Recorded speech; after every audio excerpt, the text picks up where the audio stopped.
WhatsApp guys, welcome back once again. So दोस्तों, आज की फ़िल्म जो हम एक्सप्लेन करने वाले हैं उसका नाम है मिडसोमर, जो कि 2019 में रिलीज़ हुई थी। दोस्तों, ये फ़िल्म की कहानी बहुत ही ज़्यादा अलग है बाकी सारी फ़िल्मों से। तो चलिए मूवी की शुरुआत करते हैं। मूवी शुरू होती है और हम डैनी नाम की एक लड़की को देखते हैं। डैनी को एक मेल आया होता है और ये मेल किसी और का नहीं बल्कि उसकी बहन का होता है। उसमें लिखा होता है दोस्तों कि ये सब मैं और झेल नहीं सकती, मैं जा रही हूँ अपने मॉम डैड के पास। यहाँ पर दोस्तों वो आत्महत्या करने की बात कर रही होती है, जिसके बाद डैनी उसे कॉल लगाने लगती है लेकिन उसका फ़ोन ऑफ होता है। अब यहाँ पर डैनी अपने बॉयफ्रेंड क्रिस को कॉल करती है और आज रात मिलने के लिए बोलती है। और यहाँ पर दोस्तों हमें पता चलता है कि क्रिस डैनी से सच में प्यार नहीं करता है, वो सिर्फ उसके साथ टाइम पास कर रहा है, लेकिन डैनी उससे सच्चा प्यार करती है। अब हम क्रिस को देखते हैं जो कि अपने दोस्तों के साथ पार्टी कर रहा होता है। उसके दोस्तों के नाम होते हैं मार्क, जॉश और पेले। ये सभी उसे समझा रहे होते हैं कि तुम्हें ये रिलेशन डैनी के साथ छोड़ देना चाहिए क्योंकि डैनी तुम्हें अपने करीब नहीं आने देती, तुम्हें कोई और लड़की ढूंढना चाहिए। इसके बाद हम डैनी की सिस्टर को देखते हैं दोस्तों, जिसने सच में बहुत ही बुरी तरह से आत्महत्या कर ली थी। तो ये सब देखकर डैनी बहुत ही ज़्यादा डिस्टर्ब हो जाती है, बहुत ही ज़्यादा दुखी हो जाती है।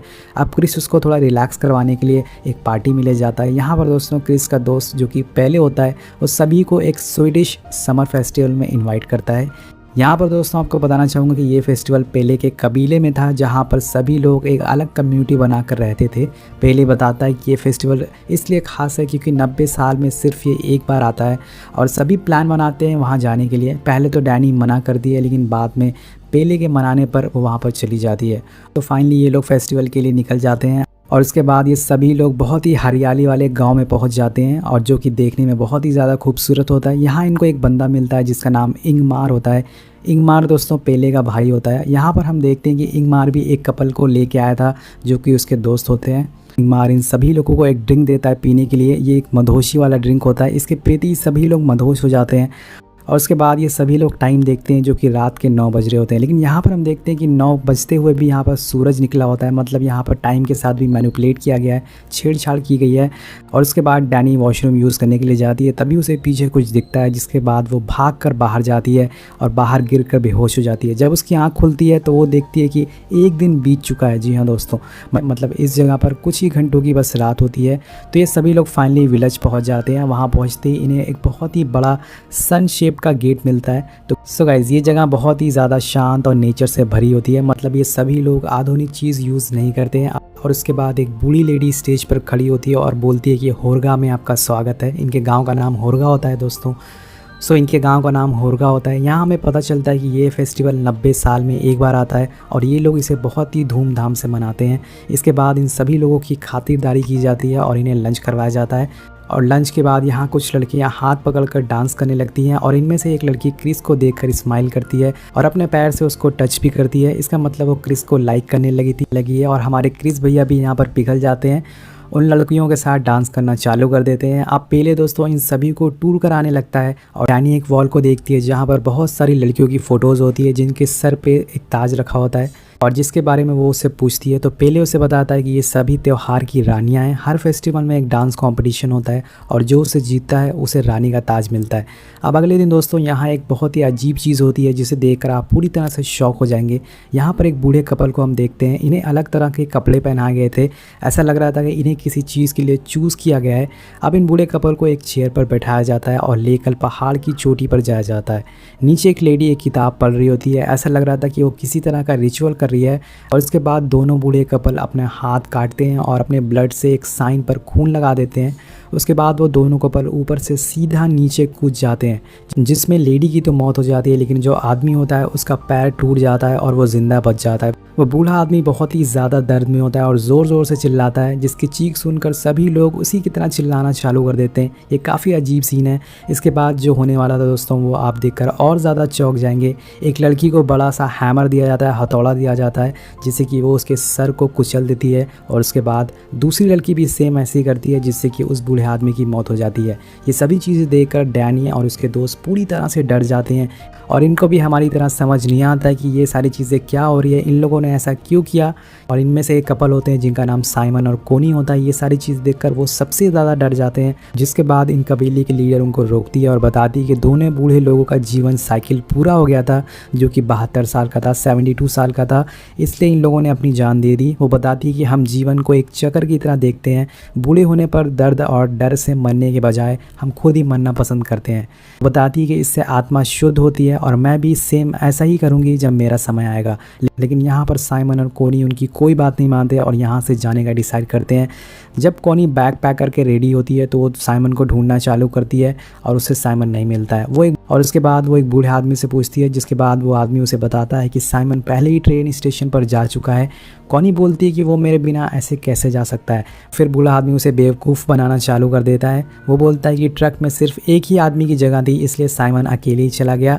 वो बोलता है कि थोड़ी देर में एक दूसरा ट्रक जाएगा और तुम्हें भी वहाँ पर स्टेशन पर पहुँचा दिया जाएगा। इनकी बातों से हमें पता चलता है दोस्तों, इन लोगों ने साइमन के साथ कुछ ज़रूर किया है। हमें आगे पता चलेगा कि साइमन के साथ क्या हुआ है। और इसके बाद हम डैनी को देखते हैं जो कि बहुत ही ज़्यादा डर जाती है, पूरी तरह से डिस्टर्ब हो जाती है। वो भी यहाँ से जाने लगती है, लेकिन पेले जो उसका दोस्त होता है वो उसे रोकने के लिए मनाता है और वो उसकी बात मान लेती है। और नेक्स्ट सीन में एक और अजीब चीज़ होती है दोस्तों, एक छोटी लड़की को जंजीरों से बांध दिया जाता है और उसे पानी में फेंकने वाले होते हैं कि डैनी उसे रोकती है और पूछती है कि ये क्या तुम लोग कर रहे हो, ये तुम लोग ऐसा क्यों कर रहे हो। जिसके बाद उस लड़की को बचा लिया जाता है और हमें पता चलता है कि ये इसलिए किया जा रहा था ताकि उसमें कितनी हिम्मत है ये देख सकें ये लोग। बड़े अजीब लोग हैं दोस्तों। हिम्मत ही चेक करनी थी तो नेहा कक्कर के गाने सुना देते। दोस्तों इसके बाद जो 2 बूढ़े आदमी मरे थे उनकी बॉडी को ये लोग जला देते हैं और उनकी जो राख होती है वो एक पेड़ पर डाल देते हैं। इनका ऐसा मानना था कि ये पेड़ इनकी पूर्वज का पेड़ है, ये बहुत ही ज़्यादा पवित्र पेड़ है। उसके बाद यहाँ पर एक बहुत ही ज़्यादा बड़ी गलती हो जाती है जो कि मार्क कर देता है। मार्क दोस्तों उस पेड़ पर टॉयलेट कर देता है, जिसे देखकर सभी गांव वाले बहुत ही ज़्यादा गुस्सा हो जाते हैं। यहाँ पर बोलता है कि वो सिर्फ एक सूखा हुआ पेड़ है। पहले उसे बताता है कि ये पेड़ हमारे पूर्वज का है, हम इसे बहुत ही ज़्यादा पवित्र मानते हैं, इसकी वजह से तुम्हें ऐसा नहीं करना चाहिए था। वह इनके फ्रेंड जोश को देखते हैं जो कि थीसिस लिख रहा होता है, एक किताब लिख रहा होता है और इन गांव वाले के ऊपर वो सारी चीज़ें जानकारी इकट्ठा करना चालू कर देता है कि ये त्यौहार कैसे मनाते हैं, कैसे रहते हैं, इनके रीति रिवाज वगैरह कैसे होते हैं। जिसके बाद वो एक आदमी से मिलता है जो कि गाँव वालों के पवित्र किताब रखता था, वो लाइब्रेरियन होता है। तो वो उसे एक बुक के बारे में बताता है। ये जॉश को बताता है कि ये एक होली बुक है, इसके आगे की किताब के जो पन्ने हैं वो खाली हैं। वो आदमी बताता है कि ये अनंत काल से चलने वाली प्रक्रिया है, इसमें बदलाव होता रहता है, इसलिए आगे के बदलाव होगा और इस वजह से इस बुक के आगे के पन्ने खाली रखे गए हैं कि अगर फ्यूचर में कोई बदलाव होता है तो इसमें वो लिख दिया जाएगा। जिसके बाद जोश पूछता है कि ये कौन बताता है कि ये किताब में क्या लिखा जाएगा। वो आदमी बोलता है कि ये किताब रूबिन लिख रहा है। रूबिन को हम देखते हैं जिसका फेस बहुत ही ज़्यादा अजीब होता है। ये लोग रूबिन को एक ओरेकल मानते हैं दोस्तों। ओरेकल उन लोगों को बोलते हैं जिनके पास कुछ सुपर नेचुरल पावर्स होती हैं। और जिसके बाद जोश उस किताब की फ़ोटोज़ लेने के लिए बोलता है, लेकिन वो आदमी उसे मना कर देता है। अब ये सभी लोग लंच करने लगते हैं, तभी एक लड़की मार्क के पास आती है और अपने साथ ले जाती है। अब यहाँ पर दोस्तों मैं आपको बता दूँ कि मार्क ने सूसू वाला जो कांड किया था, अब उसकी सज़ा उसे मिलने वाली है। और इधर दोस्तों जोश रात में छुपकर उस पवित्र किताब के फ़ोटोज़ लेना चालू करता है। तभी उसके पीछे एक आदमी आता है और जोश बोलता है कि मार्क तुम यहाँ क्या कर रहे हो। तभी जोश के पीछे से कोई आदमी उसे मार कर वहीं बेहोश कर देता है।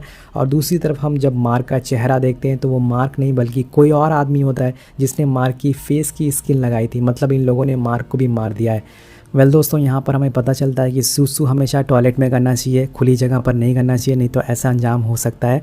और उसके बाद अगले दिन हम डैनी को देखते हैं जिसको कि फ़िक्र होने लगती है जॉश और मार्क की। वो सबसे पूछने लगती है कि वो दोनों रात से दिख नहीं रहे हैं। जिसके बाद इनका जो लीडर होता है वो बोलता है कि इनकी पवित्र किताब कल रात से गायब है। इन लोगों का ऐसा मानना था कि जॉश और मार्क ने वो किताब चुरा लिया और यहाँ से भाग गए। लेकिन दोस्तों हमें यहाँ पर सच्चाई पता होती है कि उन किताब के साथ क्या हुआ और मार्क और जॉश के साथ क्या हुआ है। तो फाइनली इन गांव वालों का फेस्टिवल चालू हो जाता है जिसमें डैनी भी हिस्सा लेती है। इस फेस्टिवल के शुरू होने से पहले इन सभी लड़कियों को कुछ पिलाया जाता है जिससे कि सभी नशे में आ जाती हैं और नाचने लगती हैं। गाइस आपको बता दूं कि इस फेस्टिवल में होता क्या है। इन सभी लड़कियों को एक पेड़ के आसपास घूम घूम कर डांस करना होगा और जो लड़की आखिरी तक डांस करती रहेगी वो क्वीन बन जाएगी। तो फेस्टिवल शुरू हो जाता है और सभी लड़कियाँ नाचना चालू कर देती हैं जिसमें डैनी सबसे लास्ट तक बचती है और वो क्वीन बन जाती है। उसके बाद सभी लोग उसे बधाइयाँ देते हैं और उसके आगे झुक जाते हैं, एक तरह से उसे रेस्पेक्ट देते हैं। और उसके बाद डैनी को एक ताज पहनाया जाता है, उसे एक स्पेशल जगह पर बैठाया जाता है। और इधर हम क्रिस को देखते हैं जो कि एक रूम में होता है। उसके सामने इस कबीले की लीडर आकर बैठती है और बोलती है कि तुम्हें चुना गया है। क्रिस बोलता है कि किस लिए चुना गया है। वो बोलती है कि तुम्हें माया के साथ संभोग करने के लिए चुना गया है। आपको यहाँ पर बताना चाहूँगा कि माया वही लड़की है जो कि क्रिस को स्माइल करके देख रही थी और क्रिस भी उसे लाइक करने लगा था। और यहाँ पर वो लीडर बताती है कि क्रिस को उसके साथ इंटीमेट होना पड़ेगा ताकि वो प्रेग्नेंट हो सके और आगे की जनरेशन बढ़ा सके। कि ये लोग क्रिस को किसी तरह का धुआं स्मेल करवाते हैं जिससे कि वो पूरी तरह से मदहोश हो जाता है और निकल पड़ता है संभोग करने के लिए। ये शुभ काम कर रहा होता है तो डैनी उसे दूर से देख लेती है और ये देखकर वो इतनी ज़्यादा डर जाती है कि उल्टियाँ करना चालू कर देती है और ज़ोर ज़ोर से रोने लगती है। लेकिन उसके साथ सभी और लड़कियां भी उसी तरह से रोना चालू कर देती हैं। ये सीन देखने में काफ़ी ज़्यादा अजीब है दोस्तों। फाइनली क्रिस मदहोशी की हालत से बाहर आता है और बाहर आकर वो भागना चालू कर देता है, जिसके बाद वो एक आदमी को ज़मीन पर गड़ा हुआ देखता है। ये कोई और नहीं बल्कि दोस्तों जॉश होता है। इन लोगों ने जॉश को मारकर उसे ज़मीन में गाड़ दिया था। क्रिस भागकर एक घर में पहुंचता है। यहाँ पर उसे फिर से शॉक लगता है। यहाँ दोस्तों हम साइमन को देखते हैं जिसकी बॉडी को पूरी तरह से फाड़ कर लटकाया गया होता है। बहुत ही ज़्यादा भयानक सीन है। वैसे ये सारी चीज़ें देखकर कुछ समझ पाता, लेकिन तभी एक आदमी उसके फेस पर नशीला धुआं फेंकता है जिससे कि वो फिर से मदहोश हो जाता है। और अगले दिन सभी गाँव वाले एक जगह पर इकट्ठा होते हैं और इनका लीडर सभी को बताता है कि हम इस फेस्टिवल में 9 लोगों की बलि देते हैं। इसमें से 4 लोग इस गाँव के बाहर के होते हैं और 4 लोग इस गाँव के होते हैं, जिसमें से 2 वो बूढ़े लोग मर चुके थे और 2 जिंदा लोगों को खुद को मारना पड़ेगा। और यहाँ पर हमें पता चलता है कि एक आखिरी बलि बची होती है जिसके बारे में क्वीन डिसाइड करेगी कि वो बंदा बाहर का होगा या फिर गांव का होगा। तो यहाँ पर दोस्तों क्वीन होती है डैनी, तो वो डिसाइड कर सकती है कि वो बंदा जो बलि देने वाला है वो क्रिस होगा या फिर कोई गाँव का ही बंदा होगा। हम डैनी को देखते हैं जो कि बहुत ही ज़्यादा नाराज़ होती है क्योंकि क्रिस ने उसे धोखा दिया था। अब डैनी क्रिस को देखकर रोने लगती है, जिसके बाद हम समझ जाते हैं कि उसने डैनी को चूज़ किया है बलि देने के लिए। यहाँ पर गांव वाले एक और अजीब चीज़ करते हैं, वो एक भालू के अंदर के सारे पार्ट निकाल देते हैं दोस्तों और क्रिस को उसके अंदर फिट कर देते हैं। और ये गांव वाले ऐसा इसलिए कर रहे थे क्योंकि इनका मानना था कि इस बलि से इस सारा गांव पवित्र हो जाएगा और साइकिल फिर से स्टार्ट हो जाएगी, जो कि रियलिटी में बिल्कुल बहुत ही बकवास चीज़ है।